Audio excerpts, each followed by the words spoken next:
El olur peynirəm, el olur. Peynirə də görmək olur da kinoya. İstəsəniz burada konspekt götürə bilərsiniz dərslə bağlı. Olacaq dərsimiz Böyük Monqol İmperiyası.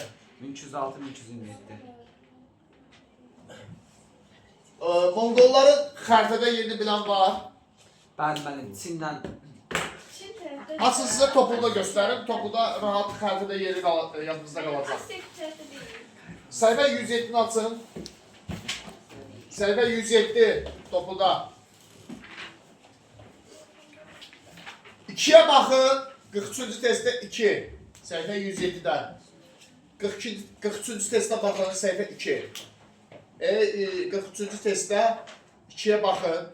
Bura olacaq Çin. Ərazisinin böyüklüyünə biləcəksiniz uşaqlar. Bu ərazi olacaq Çin. Genişliyindən görə biləcəksiniz ki, bura Çindir. Çinin düz üstündə fikir verin bir ərazi var, 4. Bura olacaq Monqolistan. Monqol İmperatorluğunun ərazisi burada 4'dür. Gördünüz 4. 2 olacaq Çin, 4 olacaq Monqolistan. Cis Çinin üstüdür Monqolistan. Monqol İmperatorluğu da orada olubdur. Belə bir hadisə olacaq 1206-cı ildə Olon qurultayı başdır. Olon qurultayı keçirilir. 10-10. Belə yadda qalır. Bax, qurultayın adıdır. Bu Monqolistan arasında bir çay da var. Olon çayı da deyirlər. Onun ətrafında bir Olon qurultayı keçirilir. Bu Monqollarda köçəri xalq olublar. Bunlar iqtidai icma quruluşundan çıxıb təzə-təzə çıxmışdılar. 13-cü əsrdə. Hələ qəbli icmasında yaşayırlar. Ana xaqanlığı dövründə təzə-təzə çıxmışdılar. Bunlar yəni biraz mədəni cəhətdən və dövlətçilik ənənəvi cəhətdən bunlar aşağı səviyyədə olublar da, təzə-təzə formalaşırdılar. Və onun qurultayını Çingizxan keçirmişdi. Çingizxan onun qurultayını keçirir, yığır Monqolları bir yerə, hamısını bir dövlətin tərkibində birləşdirir və Monqol İmperatorluğunun əsasını qoyur. Deməli, onun qurultayı nəticəsində 1206-cı ildə Böyük Monqol dövləti yaranır. 1206-cı ildən 14-cü əsrə qədər Monqol İmperatorluğu mövcud olmuşdur. 1206-da yaranır, 14-cü əsrə qədər. Dəqiq ili yoxdur, dağılma ili dəqiq qeyd olunmuyor. Elə deyirsiniz, 14-cü əsrə qədər Böyük Monqol İmperatorluğu mövcud olubdur.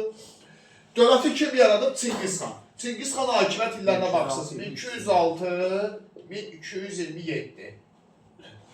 1206-1227 Monqol İmperatorluğunun mövcud olma tarixidir. 21 il, Çingizxanın hakimiyyət dövrüdür. 21 il hakimiyyətdə qalmışdı Çingizxan. 14-cü əsrə qədər isə Monqol İmperiyası mövcud olubdur. Çingizxan, bunu bəzən Temuçin də adlandırırlar. Çox qüdrətli bir Türk dünyasının, Şərqi Asiya xalqlarının qüdrətli bir hökmdarı kimi tanınır, imperator kimi tanınır Çingizxan. Dünya fatihlərindən adlandırılır Çingizxan. Biz dünya fatihi deyəndə nə nəzərdə tuturuq? Yəni, kim ki, heç bir döyüşdə məğlub olmuyor, tarixdə heç bir döyüşdə məğlub olmuyor və dünyanı işğal eləmək iddiasındadır, belə bir məqsədim var. Onları deyil, dünya fatihi. Məsələn, Makedoniyalı İskəndər, bunun əvvəl keçdiyimiz hökmdarlardan biri. O da dünya fatihi idi. Çingizxan da elədir. Çingizxan, baxmayaraq ki, Monqolların rəhbəridir, ilk dəfəli dövlət yaratmışdı, amma kifayət qədər yaxşı hərbi biliklərə sahib idi. Məsələn, Monqol İmperiyası yaranan kimi dərhal böyük işğallar keçiriləcək. 1207-ci ildə Sibir və Şərqi Türkistan işğal edilir. Sibir və Şərqi Türkistan əraziləri işğal edir. İndi fikir verin. Burada yekə xəritə yoxdur da. İstifadə edilir. Deməli, açın bir dənə xəritəni uşaqlar, səhifə 95-i topuda. Hamınız baxın xəritəyə. Xəritəni öyrənsəniz, rahat öyrənəcəksiniz. Səhifə 95, cəld açın da biraz. Yoxdur bir 16. Səhifə 95, 16-cı test. Haradır Monqolistan? 4. Monqol İmperatorluğu burada yaranır. Düz onun üstü və biraz sol tərəfləri. Qazaxıstan. O Türkistan əraziləri və Sibir ərazisidir. Dərhal gedir bu əraziləri işğal edir. Biraz üst tərəfi Sibir ərazisini. Başa düşdünüz, qatır Monqol İmperatorluğunun tərkibinə. Dərhal bir il sonra. Gözünüz qonşu əraziləri tutur. Bağlamayın. Bağlamayın. Sonra işğallara davam edir. 1211-1215-ci illərdə Şimali Çini işğal edir Çingiz xan. 1211-dən 1215-ə qədər. Şimali Çin Çingiz xan tərəfindən işğal edilir. Yəni Monqollar işğalı böyüdürlər. Çin haradır? Düz Monqolistanın altı. Şimali Çindəki Çinin yuxarı hissələri. Çingiz xan gedir Şimali Çini işğal edir. Görürsünüz Monqolistan aşağı hissələri. Cənubu Şimali Çinidir. Gedir Şimali Çini işğal edir, öz imperiyasının tərkibinə qatır. Görürsünüz nə edir birinci? Dövləti yaradan kimi qonşu əraziləri başlayır işğal eləməyə. Xəritə ilə öyrənin dərs öyrənəndə evdə. Xəritəyə baxa-baxa. Sonra bağlamayın. 1219-cu ildə Xarəzmşahlara qalib gələrək Mərkəzi Asiyanın kiçik bir hissəsini ələ keçirir. Mərkəzi Asiya haradır? Monqolistan tapın yenə xəritədə. Düz sol tərəfi. Qazaxıstan düz aşağı tərəfi. Orada Özbəkistan və Qırğızistan əraziləri var. Gördünüz? Gedir oralara tutur. Neydi? Böyüdür dövlətin ərazisini. Eləmi? Amma fikir verin, Çini tam işğal eləmir. Çingiz xan. Sadəcə Şimali Çini işğal edir. Cənubu Çini işğal eləmir. Mərkəz Asiyanın bir hissəsini işğal edir. Bir də var. 1220-1222-ci illərdə Cənubi Qafqaza hücum edir. Cənubi Qafqaz haradır? Cənubi Qafqaz haradır? Azərbaycan və Gürcüstan. Bu ərazilərə yürüyüş edir. Amma buranı işğal eləmir. Sadəcə yürüyüş edir. Bir də 1223-cü ildə Kalkat sahilində döyüşdə Ruslara qalib gəlir. Gördük, Çingiz xanın fəaliyyət dövrü, müharibələri və hamısı da qələbə ilə başa çatırdı. Uğurlu olubdu. Ona görə biz Çingiz xanın dünya fatihlərindən bir adlandırırıq. Yadda qalacaq işğalları. Əvvəlcə Sibir və Şərqi Türkistan əraziləri, sonra Şimali Çin əraziləri, sonra Mərkəzi Asiyanın bir hissəsi, sonra da gəlib Cənubi Qafqazın işğalını həyata keçirməyə başladı. Baxsana ehtiyac yoxdur, yazır onu. Monqol imperiyasının heç paytaxtları demədiyi uşaqlar, heç onu soruşmadınız. Bu Monqolun paytaxtları Pekin. Birinci paytaxtı olacaq Qaraqorun, dövlət yarananda. İkinci paytaxtı olacaq Pekin. Dövlət yarananda 1206-da Qaraqorun, sonra paytaxt Pekinə götürüləcək. Bu oldu Çingiz xanın dövrü. Ortaya bir sual çıxır. Çingiz xan necə olur ki, bu qədər qüdrətli idi, yəni bu qədər uğurlu idi? Niyə Monqollar bu qədər böyük əraziyə sahib ola bilirdilər? İki dənə səbəbi var. Birinci səbəb, hərbi kəşfiyyat sistemi. Monqolların hərbi uğurlarından biridir. Yüksək səviyyədə hərbi kəşfiyyatların olması. Bax, bu nədir hərbi kəşfiyyat? Tutaq ki, bir şəhərə hücum edib, o şəhərə ələ keçirəcəksən, düzdür? Birinci ora öz adamlarını yollayırsan tacir qismində. Bu tacir deyil ha. Kəşfiyyatçıdır bu adam. Dövlət adamıdır. Tacir kimi gedir. Gedir o şəhəri gəzir. Orada alver edir, insanlarını tanıyır. Qala qapılarına baxır. Qalalarına baxır. Müdafiə olması nəzərdən keçirir. Tacir qismində. Gəlir hökmdara müraciət edir. Çingiz xana məruzə edir. Otururlar, yazırlar, pozurlar. Plan hazırlayırlar ki, biz bu şəhərə belə hücum eləməliyik, bu cür vasitələrdən istifadə eləməliyik. Sonra hücum edirlər, həmin şəhərə ələ keçirirlər. Görürsünüz, hərbi kəşfiyyat sistemini ilk dəfə formalaşdırıb şərq ölkələrində Çingiz xan. Əslində ilk dəfə formalaşdırıb, bundan qabaq kəşfiyyat sistemi var idi. Daha doğrusu, Səlcuqlar dövründən bəri. Amma yəni ki, uğurlu hərbi kəşfiyyat formalaşdırmağı bacarıqdır. Dövlətin hərbi qüdrətinin səbəblərdən biridir, hərbi kəşfiyyatın olması. İkincisi, Çingiz xan biraz, ümumiyyətlə Monqolların dövrü biraz şanslı dövrə düşmüşdü. 13-14-cü əsrə düşüb də bunların dövrü. 13-14-cü əsr şərq ölkələrin demək olar əksəriyyətində feodal dağınıqlığı var idi. Biz nə demişdik feodal dağınıqlığına? Demişdik ki, vahid dövlət yoxdur da. Vahid dövlət yoxdursa bu feodal dağınıqlığı adlanır. Yəni zəif ölkələr var idi 13-14-cü əsrdə. Azərbaycanda da olsun, Anadoluda da olsun, hamısında. Çingiz xan da bu dövrə düşmüşdür. Monqollar feodal dağınıqlığı olduğu üçün daha rahat işğal edirlər, hücum edildikləri əraziləri. İkincisi də güclü hərbi kəşfiyyat sisteminə görə. Sonra Çingiz xan dövründə böyük yasa qəbul edilmişdir. Qanunlar toplusu. Bəli, buna deyilir qanunlar toplusu. Yəni ki, konstitusiya deyirik də bizim də ona. Yəni gəlmişlər, türklər də buna nə deyir? Anayasa. Buradan götürürlər də. Yasa nə deməkdir? Qanun deməkdir. Türklər ona anayasa deyir. Biz konstitusiya deyirik. Monqollar buna böyük yasa deyirlər. Çingiz xan dövləti yaradandan sonra qanunlar toplusunu qəbul edib, böyük yasanı. Bunda dövlətin idarəçilik sistemi əks olunmuşdur. Dövlət necə idarə olunacaq, vergilər necə toplanacaq, hamısı böyük yasada yazılmışdır. Sonra Çingiz xan dünyası dəyişir. 1227-ci ildə. Yəni, baxmayaraq ki, böyük hərbi qüdrəti olubdur, amma çox yaşaya bilməyibdir. Monqol imperatorluğunun tarixini uşaqlar pərakəndə öyrənirik. Daha çox oradan-buradan öyrənirik. Və bir müddətdən sonra Çingiz xanın ölümündən sonra biz Monqol imperiyasının tarixi barədə çox şey öyrənmirik. Bir də keçirik Çingiz xanın nəvəsinə. Xubilay xan. 1264-1294. Konspektdə bunun hakimiyyət dövrü yoxdur. Amma videoda izah elədim sizə. Ona görə öyrənəcəksiniz bunun hakimiyyət dövrünü. Xubilay xanın hakimiyyət dövrünü. 1264-1294 Xubilay xanın hakimiyyət dövrü Çingiz xanın nəvəsidir.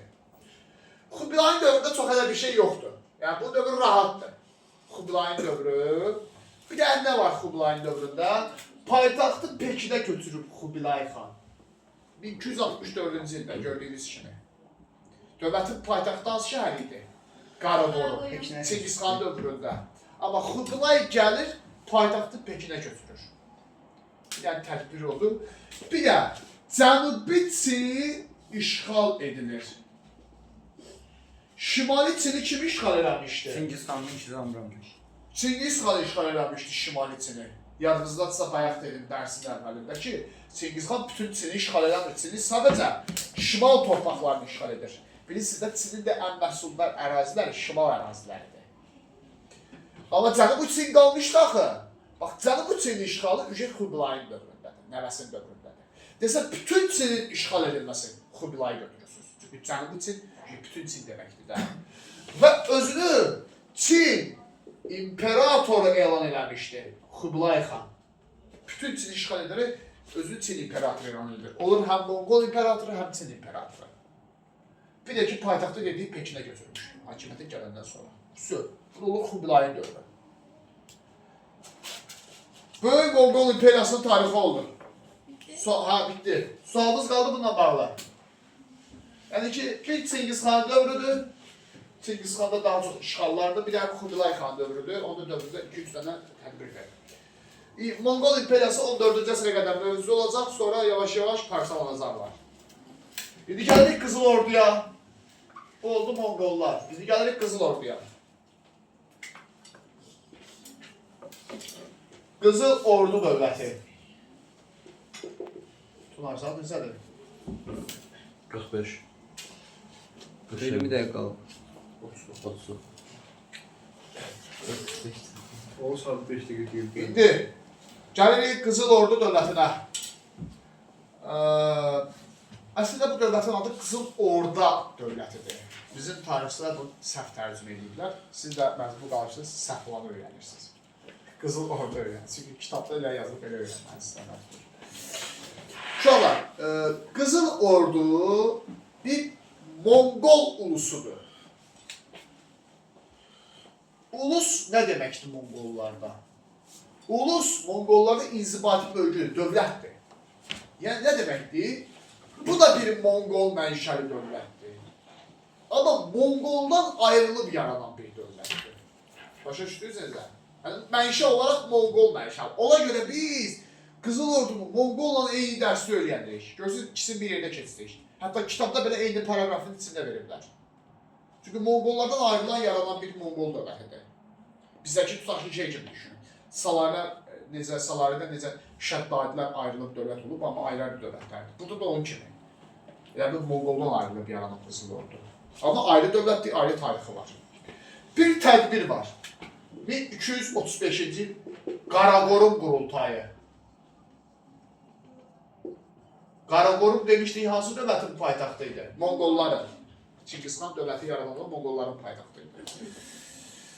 Deməli, bu Çingiz xanın 60 dənə oğlu var idi. 60 dənə oğlu var idi deyilənə görə. Haradasa bir nəvə nəticələrində götürsək bir 300-ü keçmişdi. Ordu yaradıb içədə. Rəhmətli bir dövlət yaratdı. Boş yeri yaratdı. Deməli, resursu var idi işte. İnsan resursu. İndi məsələ nədir? Bu da öləndə özünə tam vəsiyyət buraxmamışdı da ki, hansı torpaq hansı oğluma geçsin, bu nəvəmə bunu vəsiyyət edən falan. Vəsiyyət buraxmaması biraz problem yaratmışdı.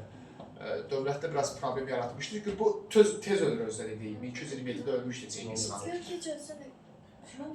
Hələ tez ölürdü bu.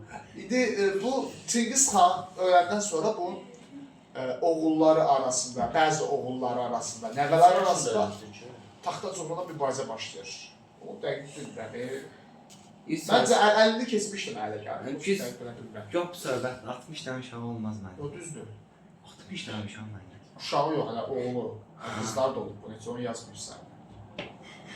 Yəni bir nəfər, o çox adamın evi oldu. Orta əsrlər dövründə belə idi o mövzuda. Çox nikahlıq idi orta əsrlər dövründə. Hökümdarlara məxsus icazə var idi. Deməli, Qaraqorun, indi məsələ nədir? Çingiz xan nəvələrindən biri var, Batı xan. Bu, deməli, Çingiz xanın ölümündən sonra biraz narazı qalır ki, bəs babam mənə çox torpaq vəsiyyət edildi, siz mənə az vəsiyyət buraxmışsınız. Bu Qaraqorun qurultayı çağırır, paytaxt şəhərində, qurultay ilə yığıncaqdır da.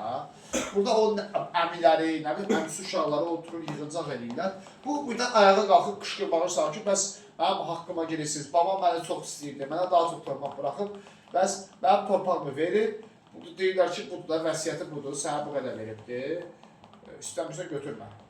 Onda Batı xan da deyir ki, onda vəbşə mən ayrılıram sizdən. Bu küsü eləyir əmisindən, əmisi uşaqlarından. Bir qrup var idi ki, orduda bunu dəstəkləyirdi. Əskərlərin bəzi hissəsi, Monqol ordusunun bəzi hissəsi, 15% hissəsi Batı xanı dəstəkləyirdi. Batı xan öz tərəfdarlarını yığır başına, çıxır Monqol imperiyasının ərazisindən. Gedir, Cənub-Şərqi Avropaya hücum edir. Cənub-Şərqi Avropa əraziləri. Deyir ki, vəbşə mən sizdən ayrılıram, gedib öz dövlətimi yaradacaq. Ağıllı adamıymış əslində. Gedir Cənub-Şərqi Avropa əraziləri. Cənub-Şərqi Avropanı sizə göstərməliyik xəritədə. Bu indiki Rusiya, Polşa, Litva, Estoniya, Latviya, Moldova bu ərazilər. Cənub-Şərqi Avropa əraziləri. Deyimə bu ərazilər. Gedir təxminən bu ərazilərə yürüyüş edir, Avropalı da şey. Gedir onların hamısını başı birlik işğal eləməyə, öz tərəfdarlarından bir yerdə. 1243-cü ilə qədər həmin əraziləri işğal edir. 1243-cü ildə həmin ərazilərdə özünə bir dövlət yaradır. Öz dövlətini yaradır. Adında qoyur Qızıl Ordu. Öz ordusunu elə adlandırırdı. 1243-cü ildə 1502-ci ilə qədər Qızıl Ordu dövləti mövcud olacaq. Başa düşdünüz? Deməli, dövlətin yaradılması haqqında qərara nə vaxt gəliblər? Qaraqorun qurultayında 1235-də yığıncaq keçiriblər, deyib ki, mən gedib Cənub-Şərqi Avropaya yürüyüş edib, öz dövlətimi yaradacam. İndi gedib də biraz oraları işğal eləmək var, orada döyüşlər falan var, biraz vaxt aparan prosesdir bu. 8 il ərzində Cənub-Şərqi Avropa ərazilərini işğal edib, orada özünə bir Monqol məişəli dövlət yaradır. Niyə Monqol məişəli deyilik? Çingiz xan nəvəsi daxı bu, Monqoldur. Gedir orada özünə bir Monqol dövləti yaradır, 1243-dən 1502-ci ilə qədər Qızıl Ordu dövləti mövcud olur. İndi Monqol imperiyasının tarixi ayrıdır, Qızıl Ordunun tarixi ayrıdır. Başa düşdünüz? Monqol mənşəlidir, amma Monqollardan deyil də, ayrılıb Monqollardan. Ha? Ha. Paytaxtda olacaq Saray Batı. Şəhəri də öz adına qoyur. Saray Batı şəhəri. Başa düşdünüz? Başqa heç nə yoxdur Batı xan dövləti. Elə bu yan boydur. Bu oldu Batı xanın Qızıl Ordu dövlətini yaratması. Sonra Qızıl Ordu tarixini oradan buradan öyrənirik. 300 ilə yaxın mövcud olub bu dövlət. Hər yerini öyrənəsi deyilik ki. Gəlirik Qızıl Orduda bir hökümdar var, Özbək xan. Onun dövrünü öyrənirsiniz. Paytaxtı Saray Batıdır. Ha, 1313-1342. Özbəyin hakimiyyət dövrüdür. 1313-1342 Özbəyin hakimiyyət dövrüdür. Qızıl Ordu hökümdarlarından olub. 2 dənə tədbir var dövründə. Özbəyin dövründə 2 dənə tədbir var. Birincisi, İslamı qəbul edib. İslamı qəbul edib. Niyə? Çünki yerli halinin dəstəyini qazanmaq istəyirdi. Axı Monqollar bütpərəst idilər. Bu da Monqoldur da. Deməli, İslamı qəbul edib, yerli xalqın, yerli halinin dinini qəbul edib ki, o dəstəyini qazansın. İkincisi, türkləşdirib, dövləti türkləşdirib. Uşaqlar bunu başa düşmür. Bu nə deməkdir? Yəni, türklərə vəzifə veribdir. Baxmayaraq ki, Monqol dövlətidir. Dövlətdə türklər yüksək vəzifələri tutmağa başlayıb. Özbək xan dövründən başlayaraq. Türklər də öz dövlətlərinə xəyanət edir, deməli. Nə mənada? Xəyanət edir ki, sizlər Monqollar tərəfə. Yox, türklərin öz dövlətlərində müxtəlif bu dövrdə türk dövlətləri vardı. Azərbaycan ərazisində Mərkəzi Asiyada Xarəzmşahlar dövləti var idi. Baxın da hansı türk dövlətindən söhbət gedir.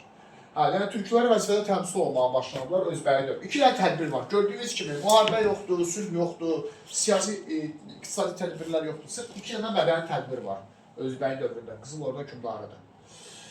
Sonra özbəyin üstündən keçirik. Deməli Qızıl Orduda şeydən danışdıq, Batı xandan danışdıq, bir də Özbək xandan danışdıq.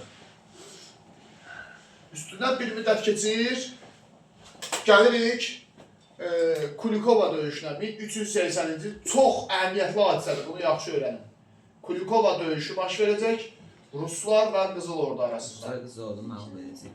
Deməli uşaqlar, bu Ruslar var, indiki Ruslar. Əvvəllər biz buna Slavyanlar deyirdik. Qızıl Ordu bunların torpağında yaranıb. Şərqi Avropada. İndiki Rusiya ərazisi, Ruslar. Hamısı Qızıl Ordu tərkibinə daxil idi. Onda Rusiya dövləti yox idi. Amma yavaş-yavaş Ruslar istəyirlər ki, ayrılsınlar, müstəqil dövlət olsunlar. Və Qızıl Ordu biraz zəifləmişdi bu dövrdə, 1380-ci illərə doğru.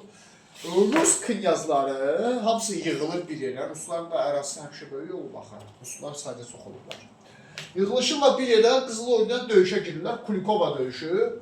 Burada Qızıl Ordu'nun rəhbəri var, Mamay xan. Mamay xan məğlub olubdur. Yəni, Ruslar qalib gəlibdir Qızıl Ordu'ya. Mamay xan məğlub olub, Qızıl Ordu sərkərdəsi 1380-ci Kulikova döyüşündə və Ruslar ayrılaraq müstəqil olubdur. 1380-ci ildə Kulikova döyüşündə. Gördünüz, Ruslar Qızıl Ordu'dan ayrıldı uşaqlar. Ruslar Qızıl Ordu'dan ayrıldı Kulikova döyüşündə 1380-də. Üstündən 2 il keçəndə neçə eləyir? 1382. Düzdür? Amma Mamay xandan sonra hakimiyyətə gəlib Toxtamış Qızıl Ordu hökmdarıdır. 1382. Mamay xanı öldündən sonra Toxtamış xan var Qızıl Ordu'da. Hakimiyyət dövrünü əzbərləyirsiniz. 82-95. Əsas 82-95'dir. Hə. Kulikova ilə də siz yadda saxlayın. Ha, nə oldu? Özüm elə yazmışam ki, rahat yanınızda qalsın Kulikova ilə. Nasıl fərq yox? İndi bu şeydir, Toxtamış çox qüdrətli bir hökmdardır, güclü bir hökmdardır. Hakimiyyətə gələndən sonra çoxlu islahatlar keçirir. Qızıl Ordu dövləti başlayır öz qüdrətini bərpa eləməyə, yenidən güclənməyə. Kulikovada zəifləmişdilər axı Qızıl Ordu, məğlub olmuşdur Ruslara. Kulikova döyüşünə 1380-ci ildə Mamay xan öldürülmüşdü. Amma Toxtamış gəlir bunları gücləndirir və 1382 Moskvanı tutur Toxtamış xan. Moskva haradır ki olar? Qızıl Ordu mərkəzi, Rusların mərkəzidir. Moskvanı yandırır. Moskvanı yandırır 1382-ci ildə. Rusları yenidən tabe edir. Deməli, yenidən tabe edilir Ruslar. Yazırıq, yenidən tabe edilir Ruslar. Ruslar nə vaxt ayrılmışdılar Qızıl Ordu'dan? 1380 Kulikova'da ayrılmışdı Ruslar. Amma cəmi 2 il ayrı qala bildi Ruslar Qızıl Ordu'dan. Toxtamış gəlir, Moskvanı tutur, Rusları məğlub edir, yenidən Rusları Qızıl Ordu'ya tabe edir 1382-ci ildə. Başa düşdünüz? Ruslar yenidən daxil olurlar Qızıl Ordu tərkibinə. Yəni ayrı qoymadı Toxtamış ki, Ruslar ayrısı müstəqil dövlət olsun. Sonra Terek döyüşü baş verəcək 1395-ci ildə. Əmir Teymurla Toxtamış qarşılaşır. Yəni ki, Teymurilər dövləti ilə Qızıl Ordu dövləti qarşılaşır. Biz ətraflı keçəcəyik Teymurilər dərsində, biz Əmir Teymur haqqında danışacağıq. Çox qüdrətli bir hökmdar idi Əmir Teymur. Dünya fatihidir o da. Böyük bir hökmdar oldu Əmir Teymur. Və burada Əmir Teymur qalib gələcək Toxtamışa. 1395-ci il Terek döyüşündə Teymur dünya fatihidir. Biz keçəcəyik, hamıya qalib gəlir. Toxtamış məğlub ediləcək, öldürüləcək. Nə qədər güclü hökmdar olsa da Toxtamış Terek döyüşündə Teymur tərəfindən öldürülür. 1395-ci ildə Toxtamışın ölümündən sonra Qızıl Ordu yenidən zəifləməyə başlayır, amma bu dəfə çöküşə doğru gedir Qızıl Ordu dövləti. Yadımızda qalır uşaqlar bunlar. Kulikova döyüşü, Terek döyüşü, bitmədi. bir də Qızıl Ordunun dağılmasına yaxın hadisələr var. 1480-ci il belə bir hadisə var, Uqra görüşü. Uqra görüşü. Yenə Ruslarla Qızıl Ordu qarşılaşır. Bu da Əhməd xandır. Əslində uşaqlar bu döyüşdür. Uqra döyüşüdür əslində. Rusu döyüş baş tutmur. Ona görə Uqra görüşü deyirlər sadəcə. Yenə Ruslar qalib gəlirlər Qızıl Orduya.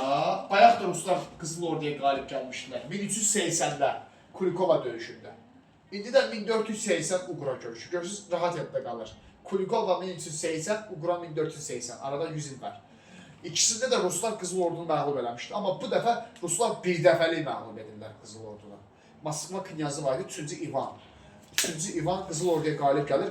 Qızıl Ordu hökmdarı kim idi bu dəfə məğlub olan? Əhməd xan. Əhməd xan məğlub edilir, bu döyüşlər ümumiyyətlə necə məğlub edilir? Döyüşə girmir Əhməd xan. Dağın başında görür ki, Ruslar çoxdur sadəcə, bilir ki, mən bu döyüşü uda bilməyəcəm. Ordusunu yığır, geri çəkilir. Faktiki olaraq Ruslar Qızıl Ordudan bir dəfəlik ayrılır və müstəqil Rusiya dövləti yaranacaq Uqra görüşündən sonra. Hazırki Rusiya dövləti yaranması deməli Uqra görüşündən sonra baş tutuldu. 1480-ci ildən sonra. Qızıl Ordu da zəifləyir, tənəzzül eləyir və 16-cı əsr əvvəllərində Qızıl Ordu dövləti kiçik xanlıqlara parçalanır. Tamamilə parçalanır və yerində kiçik xanlıqlar yaranır. Krım xanlığı, Həşrəfxan xanlığı, Noqay ordusu, amma artıq həmin xanlıqların tarixini öyrənmirsiniz. Biraz Qızıl Ordunun axırlarında hadisələr çoxdur. Xüsusən döyüşlər və şeylər çoxdur, illər çoxdur. Amma yəni ki, tək-tək öyrənsəz öyrənə biləcəksiniz. Saat necədir paşa? 54. Deməli uşaqlar, dərsimiz oldu. Böyük Monqol dövləti və Qızıl Ordu dövləti. Hələ getmirsiniz. Böyük Monqol dövləti və Qızıl Ordu dövləti. Monqollarda Çingiz xandır, Kubilay xandır, tədbirləri, əsas Çingiz xan işğallarıdır. Sonra Qızıl Ordunun yaranmasıdır. İki dənə qurultay var. Onun qurultayı var, Qaraqorun qurultayı var. 1206-da onun qurultayından sonra Monqol dövləti yaranır. 1235-də Qaraqorun qurultayından sonra Qızıl Ordu dövləti yaranıbdır. İkisi də Monqol mənşəli dövlətdir. Qızıl Ordu biraz tarixi daha genişdir Monqolla müqayisədə. Batı xan var, Özbək var, Toxtamış var, Mamay xan öldürülməsi var Kulikova döyüşündə. Bir də ki, axırıncısı Əhməd xan var Uqra görüşündə. Biraz Qızıl Ordunun həcmi böyük olacaq, amma yaxşı öyrənin. Qızıl Ordudan sual düşür. Bir də bunların mədəniyyətinə nəzər salaq. Bunlarda hansı anlayışlar var? Bayaq bir iki yazı dedik, məsələn, böyük yasa dedik, qanunlar toplusudur bu arada. Baskak, vergi toplayan Qızıl Orduda, vergiləri toplayan, ümumiyyətlə, sadəcə Qızıl Orduda yox, həm Monqolda, həm Qızıl Orduda. Bunların mədəniyyəti eynidir. Monqolda nə varsa, həm də Qızıl Orduda var. Məsələn, böyük yasa Çingiz xan qəbul edib. Monqollarda var, deməli, həm də Qızıl Orduda var. Başa düşdünüz? Baskak, vergi toplayan şəxsdir. Kim deyər, Azərbaycan tarixində, ərəblər dövründə vergi toplayan şəxs necə adlanır? Amil. Eləmi? Deməli, Monqollarda buna deyilirdi Baskak. Başa düşdünüz? Sonra, Monqollarda var Tarxan. İmtiyazlı şəxslər. Tərxanlar imtiyazlı şəxslərdir. Sən orada görürsən. Tarxanlar imtiyazlı şəxslərdir. İmtiyazlı şəxs nədir uşaqlar? Yəni, tutaq ki, kimsə hökmdarın qohumudur, ailə üzvüdür. Yəni, hökmdar ona daydaylıq edir, belə deyək. Vəzifə verir, torpaq verir. Həmin o torpaq əldə edən şəxslər Tarxanlar adlanır. Bir də var, yarlıq, belə bir anlayış var. Bu nədir? Fərmandır. Həmin o Tərxanların aldığı fərmanlar yarlıq adlanır. Hökümdarlar həmin o tərxanlar haqqında yarlıq imzalayırdı. Başa düşdünüz? Bu da oldu Qızıl Ordudakı anlayışlar. Gördünüz, balaca bir dərsdir, rahat bir dərsdir.